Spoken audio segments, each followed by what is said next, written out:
welcome to another episode of Let's Talk Windies Cricket podcast.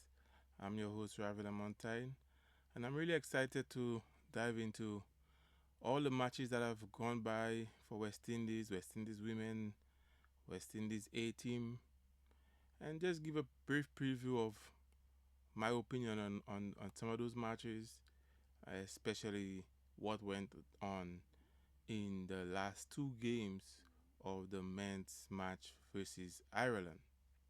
So we'll jump right into it, and we're gonna discuss the West Indies tour of Ireland. We're also gonna look at the women tour of Ireland, of England, I should say, and we're gonna look at West Indies A versus South African A, and a few future matches. And there was one other item that may have been overlooked that I want to highlight, and I'll do that at the end of this podcast. So, the results of the men tour of Ireland, we went through the first match already in the previous podcast where West Indies was humiliated, really. They just was not ready for this tournament. But then they came back strongly in match two. They won the toss, went into bat, and put up a mammoth total of 352 for 8. Unfortunately, that particular match was rained out and they were not able to get a result. Whether Ireland would have chased this down or not, I have my doubts, but we would never know. In match three, but I would also like to highlight that there were some great performances in that second match that we will get into later. In match three, West Indies built upon what they've learned from the previous ODI and did better in their score by scoring 385 for 7. And Ireland, obviously, this was going to be a mammoth task for them. They were only able to get to 165 uh, for 8, I believe, but then two of their batsmen or players were not able to take part due to injuries that they sustained during the game. And as a result of that, West Indies won by a mammoth total of 197 runs. The player of the series was given to Casey Catty, and we'll get into why that was the case, as he was phenomenal in this test, in this ODI series. As we highlighted, Casey Catty, he was the highlight of the series. He scored 102 runs, and that was in the second game. And in that game, he started quite slow, but then he picked up quite a bit in the end, which is what you want to see from your anchor person. And he played that role very well. I I was always hopeful that he would perform, and clearly we could see that the drop in form in the Test cricket did not affect his performance in the ODI cricket, and that's good to see. And that was a brilliant 102, and he maintained a nice partnership with the captain, and continued once the captain got out. He didn't stumble. He continued fighting and to push towards his 100. He didn't do it alone though. We had a record-breaking run. First, first West Indian, but second player in the world to score 50 runs in only 16 deliveries. And that was no other than Matthew Ford, who is proving to be a bright prospect for West Indies, both with bat and ball. And that is good to see. He was not good in the first game with the ball at all. And I believe that's because he was trying too hard. As I addressed it in the first podcast, that his style of bowling is not there to go and be the aggressor. His style of bowling is to go there and drop the ball on the same length over and over, um, keeping it tight and reducing the scoring the scoring run rate. So that's what I want to see him do. And of course, in the latter part of the innings, he can mix it up with a few slower balls and keep the batsman guessing as to what he's going to do if he comes in to bowl in the depth. But for me, Matthew Ford bowls better when he tries to maintain a nice and consistent line and length just outside the off stump. I think that's his strength, and that's what he should be focusing on rather than trying to pace down batsmen, bowl over the head, bowling wise, all kinds of stuff. It just doesn't look good. And if he can maintain a consistent line and length and provide that stability that West Indies did by restricting batsmen from scoring quickly, he could be a formidable player for West Indies. So I was very proud of him in that match, and as a matter of fact, in both of the last two matches, I was proud with his performance. In the third match, Casey Catty did not stop. There, he continued to push on, and he was able to get a back-to-back 100. This time, he didn't just stop at 100. He went on to score 170 in only 142 deliveries, showing that he can be consistent and he has the temperament and the hunger to be consistent. And that is what we want to see flourish from our West Indian cricketers, to go out there and to do the best, to show the hunger, to show that they can do it like anybody else, and that nothing is going to take away their talent from them. They got to demonstrate that they have the skills to do it over and over and over, that they belong in this international arena, and that they can be among the best players that West Indies have produced. But they gotta keep the consistency. Obviously, expecting to score 100 in every game is just not realistic. But of course, what we expect is that if you go into a series with 3 games, at least 2 of the 3 games you shine. You get in 50 and above. You get in 100 and above, and so forth. So and that's what Casey did in that instant, and we are proud to see that. Also, Shea Hope, the captain, he batted with Casey in the second game. I think he scored just over 50, and he was able to get to back-to-back 50 um, in the third game by scoring 75 in 75 balls. So around the ball, and that helped us quite a bit to get to our mammoth total of 370 plus. So all the praise and appreciation for Shea Hope. He's clearly our best batsman on the team. There's not much you can say about Shea Hope. He always delivers. He always brings the goods, and we are all happy to see that he's maintaining his consistency even after all what he has already done for West Indies. I think during that series he was able to go past the 5,500 runs mark.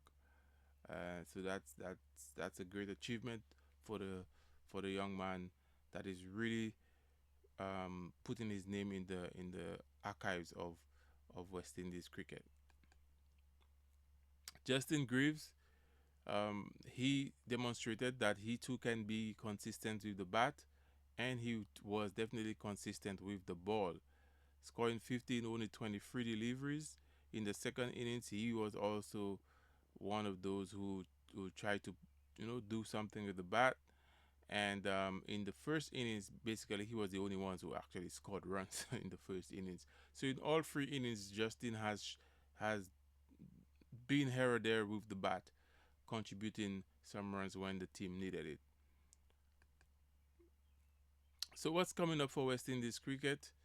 We have West Indies is going to be going to England on Thursday to play 3 ODIs, and so the first day, Sunday, and Tuesday, West Indies will be playing those ODI games against England before they head back.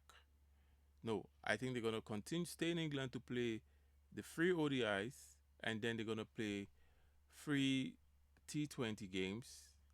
Yes, they're gonna play free T20 games, and then once they've done with those free T20 games against England, they're gonna go back to Ireland to play another free T20 games before they come head back to the Caribbean to begin the test series against Australia, the much talked about test series against Australia. So there are lots of games, lots of cricket going on for West Indies in July, in June, and I'm excited about it. I'll be looking forward to it. I'm expecting for a tough series against England, but one that we can win. We've done it before, albeit in our conditions.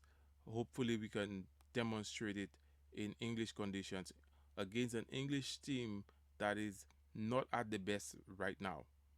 And hopefully, we could take advantage of it. Before I move on to the next section, which is the women area, I just want to comment on a few performances from other players. I was a bit shocked that Sammy did not change the opening batting pair. I never understand why those coaches in cricket specifically are always afraid to make changes to the team. I mean, changing a team during a series does not mean you drop a player. It simply means you changing tactics. That's it. And I felt like in the first and second game, neither of the opening batsmen demonstrated that they were in good nick and that they deserved to maintain their spot on that team in those first two matches. So I was expecting at least one of them who would have been um, substituted for another opening batsman, maybe John Campbell, for example, to give him a run and see what's going on here. It's not about, oh, you the person who's being picked, and whether you do well or bad, we gonna you're gonna be starting. I rather see I would prefer to see a more flexible um and forward thinking strategy moving forward, where players are not there, the peak is not just solidified on the team, but we tend to take a more hybrid approach that based on the circumstances, based on where we're playing, based on X and Y, we fit in one or two players into the mold throughout the series. And I just felt like, given that John Campbell was on the tour, he should have been given to play as a substitute for one of the two opening batsmen. It doesn't mean that either of the two opening batsmen are dropped, because let's face it, we play in Ireland here, for goodness sake.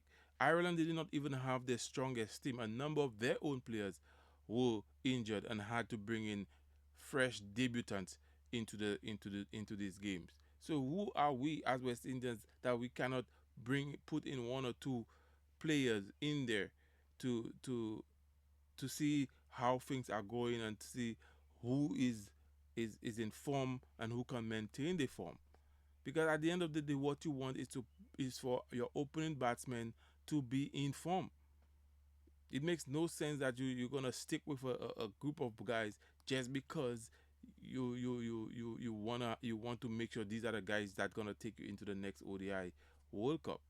I don't believe that is the way we should go. I believe we need to be a little bit more flexible. Nobody's getting dropped, but think of it more like a rotation system. If that makes sense.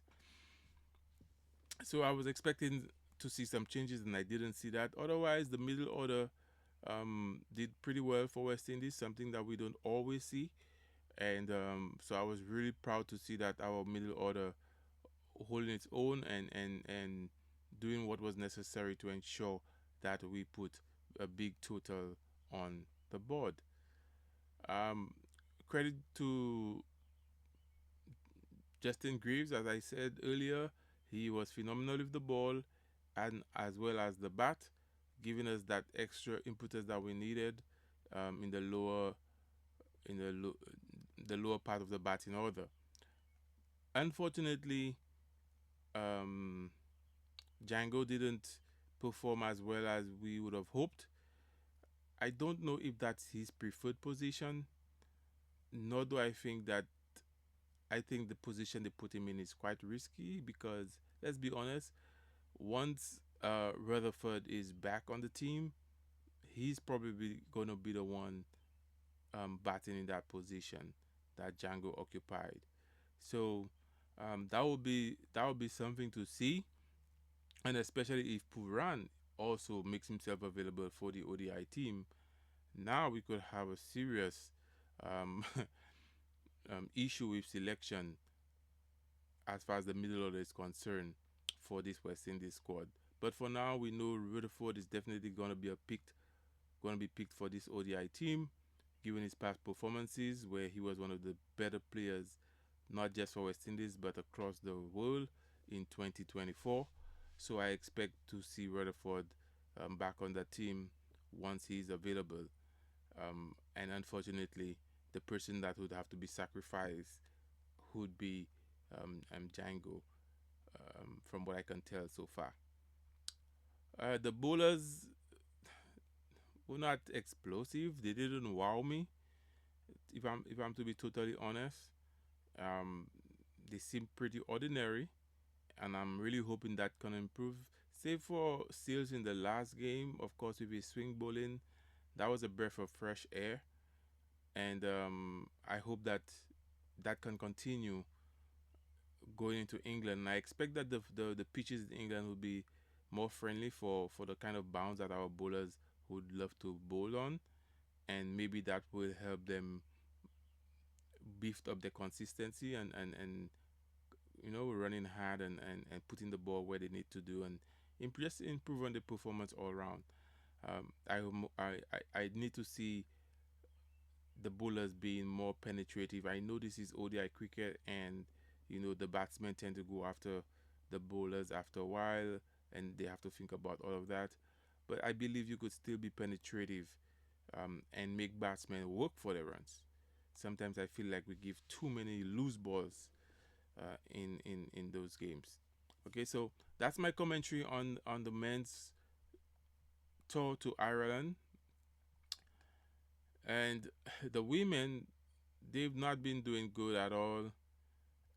It almost appear as if it's just one person only on this women team that can actually play cricket, and that is Haley Matthews. And it's sad that I have to say that because there are names on that list that in the past stood firm with when this West Indies cricket and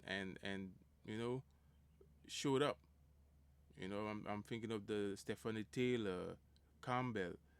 You know, those ladies used to do well. They used to perform well, and the load was not always on Haley Matthews to do everything to help this West Indies cricket. It's really frustrating. I think if I was Haley Matthews, it would be really frustrating that every time I go into a game, I'm the only one giving any level of performance that you could say yes, this is great to see. It's either Haley or no one else. Either Haley performs or West Indies dies. Could you imagine that in the first match we spoke about that in the podcast. West Indies was scored 146 in the T20, 146, and Haley Matthews scored 100, and then there was 7 wickets. So the remaining six batsmen or seven batsmen scored 46 runs. So what if Haley Matthews was not on that team? England would wipe them out for like 50 runs. Is that what you're telling me? And that idea was not far fetched because in the second match, they only was able to score 81 runs for 9 wickets in 20 overs. And that's because Haley didn't perform well. They were able to get her out, I think only for like 6 runs or something like that. And that just shows you when she's not the one scoring the runs, the team on a whole struggle. And in the third game, West Indies was chasing 144, which England put up, and they were only able to get to 127 for 8. Haley Matthews again Out of the 127 for 8, Haley scored 71. So she basically left 56 runs for the rest of the team. That's all they contributed. West Indies cricket team, women's team at the moment, is an absolute disgrace. Without Haley Matthews on this team is useless at this point. West Indies need to get a handle on this. They need to find a solution for this problem. They need to look into the coaches, the batting coach, the bowling coach. Something is not right. Even in the bowling department, out of the 5 wickets they took against England, Haley Matthews took 3 of them. So she's doing it with the ball as well as with the bat. This cannot continue. This clearly cannot continue. Okay? If the women team needs to progress and to show fight and to show that they have what it takes to deliver and to beat the best teams and even the poor teams, because they were kicked out in the qualifiers. Remember that. The entire team needs to step up. This 99.99% reliance on Haley Matthews is not gonna work. Absolutely not. So I'm very, very disappointed. Something must be done. West Indies need to look into this immediately and take immediate action to resolve this issue going on in West Indies women's cricket right now. It's embarrassing. Already, cricket in the West Indies is losing support. People already don't watch women's cricket that much. And for you to be performing so horribly, where are you going to get the support? Where are you going to get the sponsors to sustain this women's cricket team? I'm very concerned about that, and I hope there is going to be a solution to this later on. Nevertheless, they have 3 ODI games to play against England on Friday, next week Wednesday, and the following Saturday. So if you're in England and you want to go watch the ladies, hopefully some of them will step up and show why they are getting paid by West Indies to play cricket, because right now they're not playing as people who are getting paid.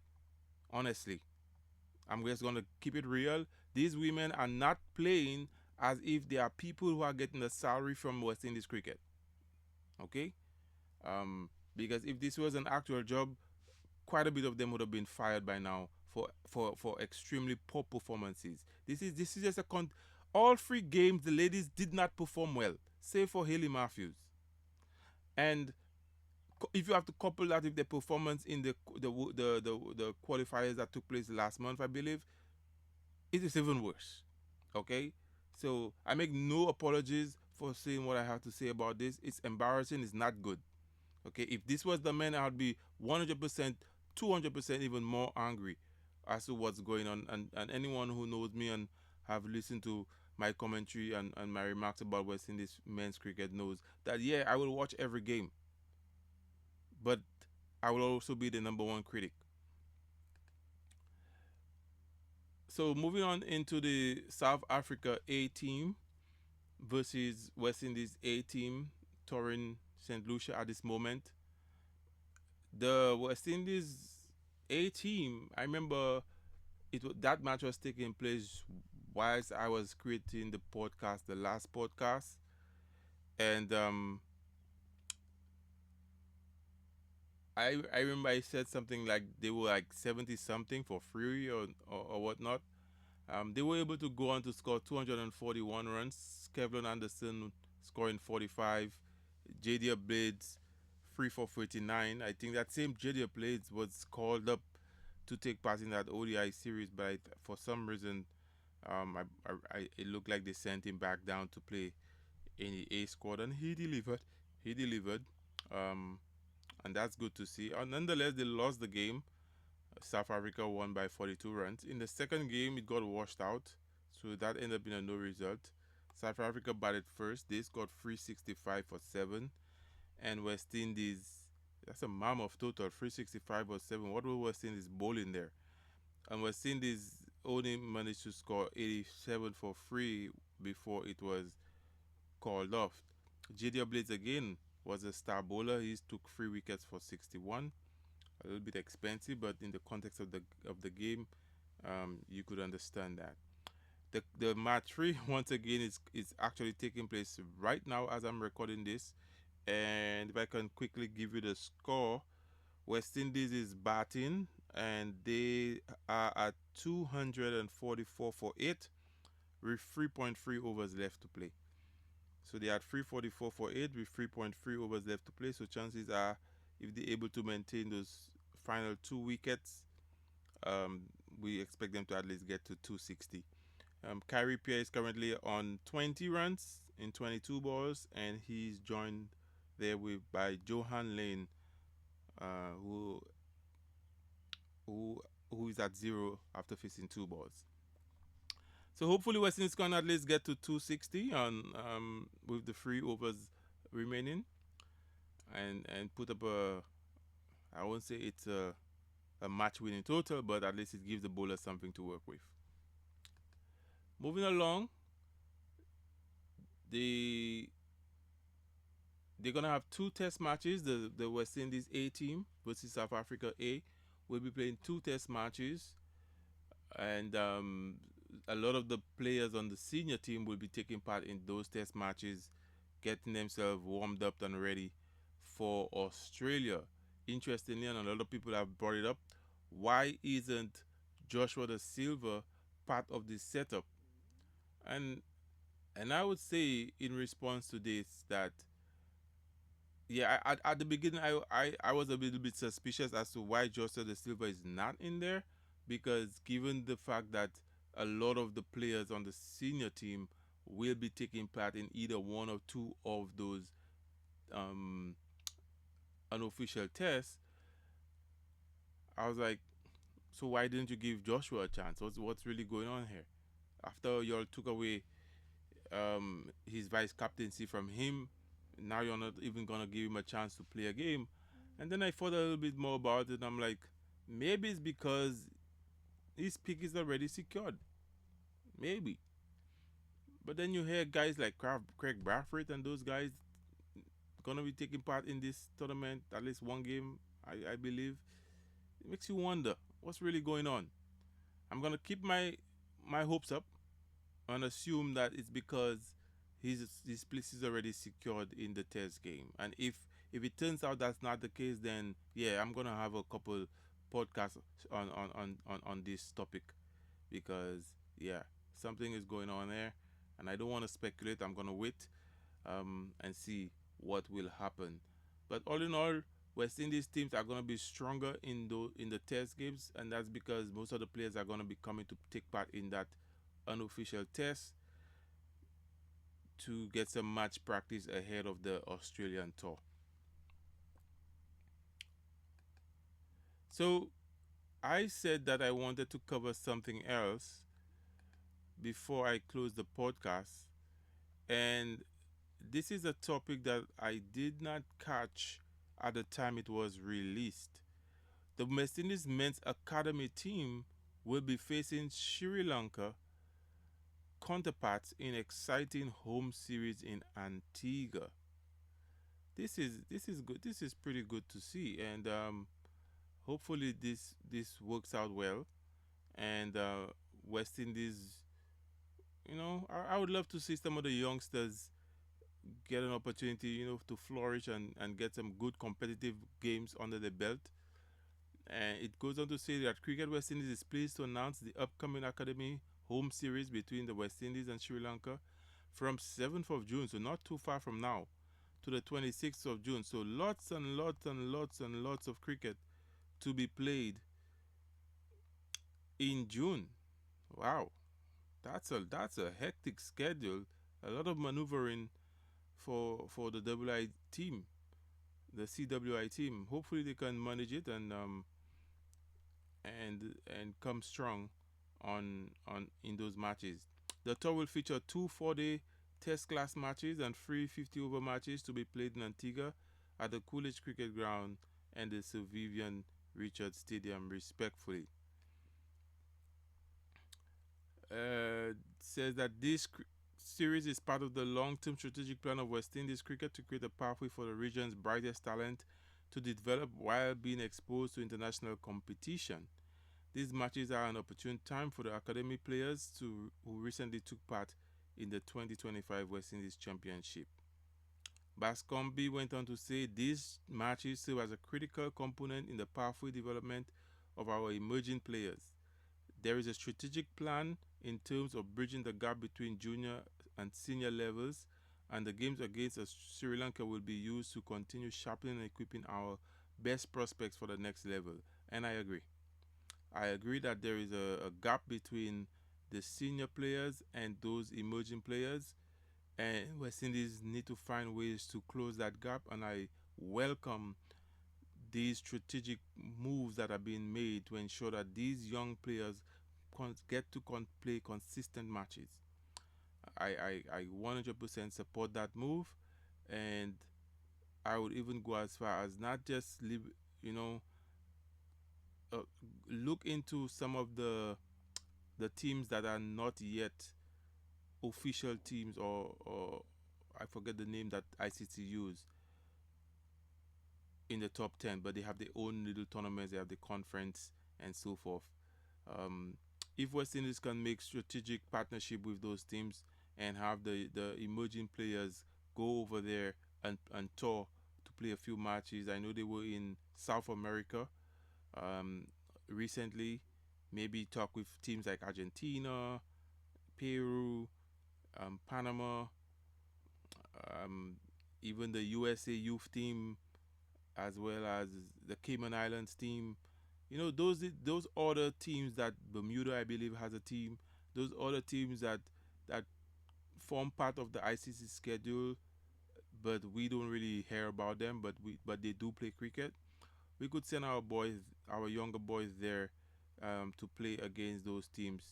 If they don't want to send a senior team, they could send their their A team, and that can give us a good measure as how competitive our emerging players are playing against like a senior a team, a nation. So that's good to see. I welcome this, and I hope that it will all go well. That's it for me for the podcast. I hope you enjoyed my analysis and my commentary on these matches. And stay locked in. Let's continue to support West Indies cricket. And the women, guys, the women team needs some serious talking needs to go on there. It's not looking good for us on the women's side, and I hope there's a turnaround soon. Anyway, enjoy it, the upcoming games, and all the best.